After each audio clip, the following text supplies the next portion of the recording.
التصيدة جات من طرف من عز الدين ناحي لحسن حظ. ضاعت هذه الهجمة لمنتخب الشيلي. نتابع ردة الفعل سلال جميل ورائع من طرف الانذار لميدل غاري يلعب رقم 17 في الصورة.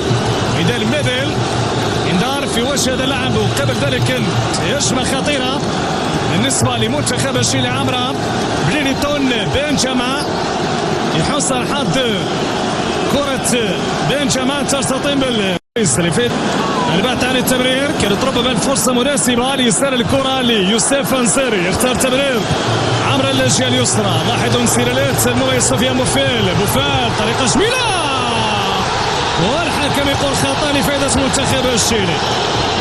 مطالبة بركلة جزاء أظن بأنه فيها الخطأ اللي أصيب على إثرها أو سقط على إثر سفيان